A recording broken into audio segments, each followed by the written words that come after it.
Doctor Sreevarma ஆயுள் தரும் ஆயுர்வேதா அறுவை சிகிச்சை இல்லா குணம் ஆயுள் கால நிவாரணம். Branch express courier private limited domestic international cargo உங்கள் இல்லம் தேடி வந்து கொரியர் புக்கிங் டெலிவரி செய்து தரப்படும். கடந்த 2 மாதங்களுக்கு முன்பு கூட பாஜகவுடன் கூட்டணி கிடையாது என சொல்லிய இபிஎஸ் தற்போது அக்கட்சியுடன் கூட்டணி வைத்துக் கொண்டு நாடகம் ஆடுவதாக முதலமைச்சர் மு.க. ஸ்டாலின் சட்டப்பேரவையில் விமர்சித்தார். சட்டப்பேரவையில் இன்று நீட் தேர்வை கொண்டு வந்தது யார் என்பது தொடர்பாக காரசார விவாதம் நடைபெற்றது. நீட் தேர்வை கொண்டு வந்தது திமுகவும் காங்கிரசும் தான் என இபிஎஸ் குற்றம் சாட்டினார்.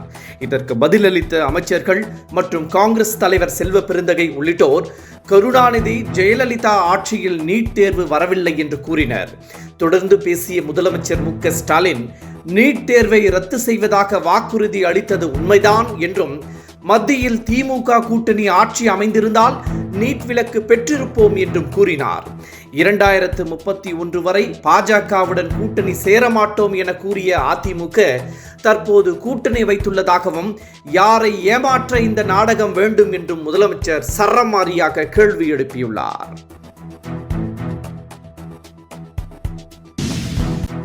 பாஜக அதிமுக கூட்டணியை பார்த்து முதலமைச்சர் மு.க. ஸ்டாலின் பயப்படுவதாக இபிஎஸ் விமர்சனம் செய்துள்ளார்.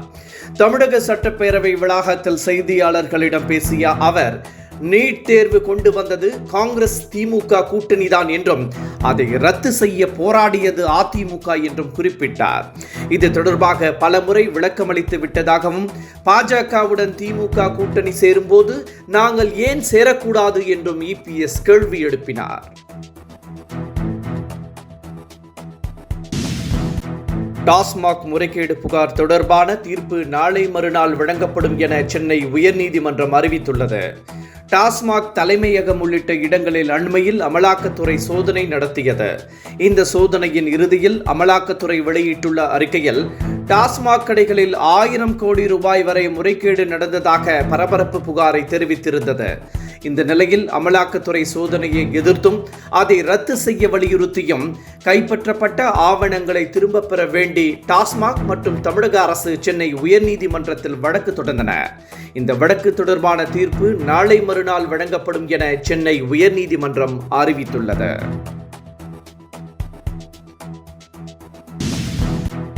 தமிழக ஆளுநர் ஆர்.என். ரவி உதகையில் வரும் 25, 26 மற்றும் 27 ஆகிய தேதிகளில் நடத்தும் பல்கலைக்கழக துணைவேந்தர்கள் மாநாட்டிற்கு எதிர்ப்பு தெரிவித்து காங்கிரஸ் கட்சி சார்பில் கருப்பு கொடி ஆர்ப்பாட்டம் நடைபெறும் என செல்வ பெருந்தகை அறிவித்துள்ளார்.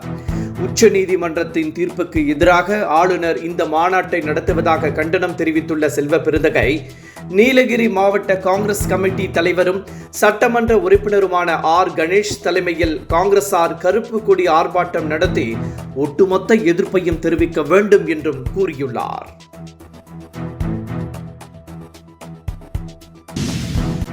தனது துறைக்கு குறைவாகவே நிதி ஒதுக்குவதாக அமைச்சர் பிடிஆர் சட்டப்பேரவையில் தெரிவித்திருப்பது பரபரப்பை ஏற்படுத்தியுள்ளது. இது தொடர்பாக அதிமுக உறுப்பினர் எழுப்பிய கேள்விக்கு பதிலளித்த அமைச்சர் டைட்டில் பூங்கா உள்ளிட்ட பிரிவுகள் தனது அமைச்சகத்தின் கீழ் இல்லை என்றும் இது தொடர்பாக நிதி, திறன், அதிகாரம் இருக்கும் அமைச்சர்களிடம் கேட்டு பெற்றுக்கொள்ளுங்கள் என்றும் பிடிஆர் கூறினார். இதை கேட்ட சபாநாயகர் அப்பாவு இது போன்ற பிரச்சனைகளை முதலமைச்சரிடம் பேசி தீர்வு காணுங்கள் என அறிவுறுத்தினார். தமிழகத்தில் வரும் 27ஆம் தேதி வரை மிதமான மழைக்கு வாய்ப்புள்ளதாக வானிலை ஆய்வு மையம் தெரிவித்துள்ளது. வெப்பநிலையை பொறுத்தவரை இயல்பை விட 3 டிகிரி செல்சியஸ் வரை உயர்வாக இருக்கும் என தெரிவிக்கப்பட்டுள்ளது. தமிழகம், புதுச்சேரி மற்றும் காரைக்கால் பகுதிகளில் வெப்பம் காரணமாக மக்களுக்கு சிரமங்கள் ஏற்பட வாய்ப்புள்ளதாகவும் தெரிவிக்கப்பட்டுள்ளது. சென்னையை பொறுத்தவரை அதிகபட்ச வெப்பநிலை 37 டிகிரி செல்சியஸை ஒட்டியிருக்கும் என்றும் சென்னை வானிலை ஆய்வு மையம் கணித்துள்ளது.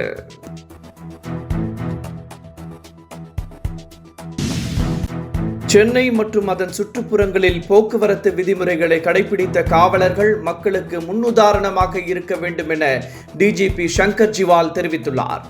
ஒரு சில போக்குவரத்து போலீசார் விதிமீறலில் ஈடுபட்டு வருவதாகவும் ஒழுங்கீனமாக உள்ள போலீசார் மீது துறை ரீதியாக நடவடிக்கை எடுக்க வேண்டும் என்றும் டிஜிபி சங்கர் ஜிவால் எஸ்பிக்களுக்கு சுற்றறிக்கை அனுப்பியுள்ளார். ஹெல்மெட் இல்லாமல் இருசக்கர வாகனம் ஓட்டும் போலீசாரை சஸ்பெண்ட் செய்யவும் அவர் உத்தரவிட்டுள்ளார். சட்டப்பேரவை தேர்தலில் தாவேக யாருடன் கூட்டணி வைப்பது என்பது குறித்து வரும் டிசம்பர் மாதம் தான் முடிவு செய்யப்படும் என அக்கட்சி வட்டாரங்கள் தெரிவிக்கின்றன.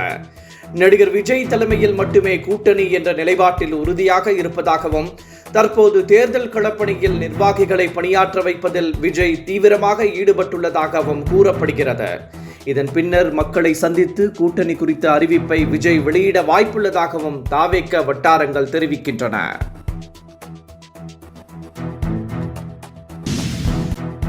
காங்கிரஸ் சட்டமன்ற குழு தலைவரும் கிள்ளியூர் சட்டமன்ற உறுப்பினருமான ராஜேஷ்குமாருக்கு 3 மாத சிறை தண்டனை விதித்து நாகர்கோவில் நீதிமன்றம் தீர்ப்பளித்துள்ளது. கடந்த 2014ஆம் ஆண்டு அரசு நிலங்களை மீட்கச் சென்ற அரசு அதிகாரிகளை தாக்கியதாக ராஜேஷ்குமார் உள்ளிட்ட 3 பேருக்கு எதிராக வழக்கு தொடரப்பட்டது. அவர்கள் 3 பேருக்கும் சிறை தண்டனை விதிக்கப்பட்டுள்ளது.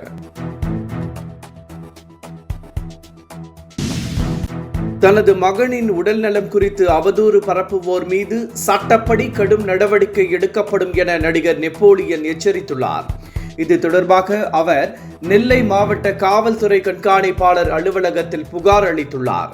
தனது மகன் தனுஷ் உடல் நலத்துடன் ஆரோக்கியமாக இருப்பதாகவும் மருமகள் அக்ஷயா நலமுடன் இருப்பதாகவும் தெரிவித்துள்ள நெப்போலியன், ஆனால் சிலர் சமூக வலைதளங்களில் தொடர்ந்து அவதூறு பரப்பி வருவதாகவும் அவர்கள் மீது கடும் நடவடிக்கை எடுக்க வேண்டும் என்றும் வலியுறுத்தியுள்ளார்.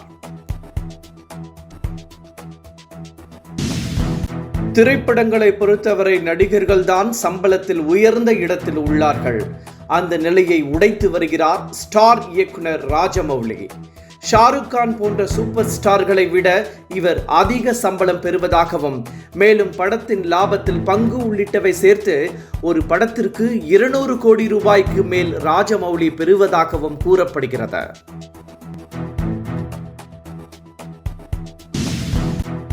உச்சநீதிமன்றம் மற்றும் தலைமை நீதிபதி குறித்து சர்ச்சைக்குரிய கருத்தை தெரிவித்த பாஜக எம்பி துபே மீது வழக்கு தொடர வேண்டும் என வழக்கறிஞர் ஒருவர் உச்சநீதிமன்றத்தில் அனுமதி கேட்டுள்ளார்.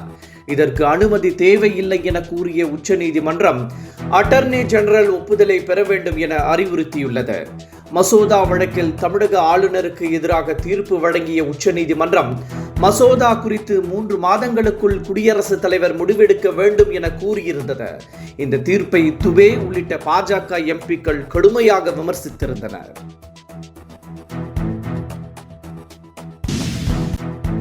ஜப்பான் சென்றுள்ள கனிமொழி அங்கு நடிகர் நெப்போலியனின் வீட்டுக்கு சென்று அவரை சந்தித்தார். வீட்டிற்கு வந்த கனிமொழியை நெப்போலியன் உள்ளிட்டோர் பொன்னாடை போர்த்தி வரவேற்று விருந்தளித்து உபசரித்தனர். புதிதாக திருமணமான நெப்போலியன் மகன் மற்றும் மருமகளுக்கு கனிமொழி வாழ்த்து தெரிவித்தார். இது தொடர்பான காட்சிகள் சமூக வலைதளங்களில் வைரலாகி வருகிறது.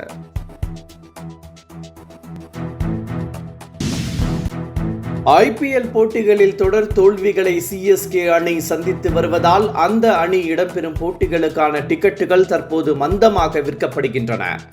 ஐபிஎல் போட்டிகளில் சிஎஸ்கே பங்கேற்கும் ஆட்டங்களுக்கே அதிக டிக்கெட்டுகள் விற்பனையாகும். விற்பனை தொடங்கியவுடன் ஒரு சில நிமிடங்களில் விற்று தீர்ந்துவிடும். ஆனால் தற்போது தொடர் தோல்விகளை சந்தித்து வருவதால் எஸ்ஆர்எச் அணிக்கு எதிராக சிஎஸ்கே மோதும் ஆட்டத்தை காண ரசிகர்கள் ஆர்வம் காட்டவில்லை. டாக்டர் ஸ்ரீவர்மா ஆயுள் தரும் ஆயுர்வேதா அறுவை சிகிச்சை இல்லா குணம் ஆயுள் கால நிவாரணம். Branch express courier private limited domestic international cargo உங்கள் இல்லம் தேடி வந்து கொரியர் புக்கிங் டெலிவரி செய்து தரப்படும். என்றும் உங்களுடன் மை இந்தியா. முக்கிய செய்திகளை உடனுக்குடன் தெரிந்து கொள்ள சப்ஸ்கிரைப் பண்ணுங்க, பெல் பட்டனை பிரஸ் பண்ணுங்க. என்றும் உங்களுடன் மை இந்தியா.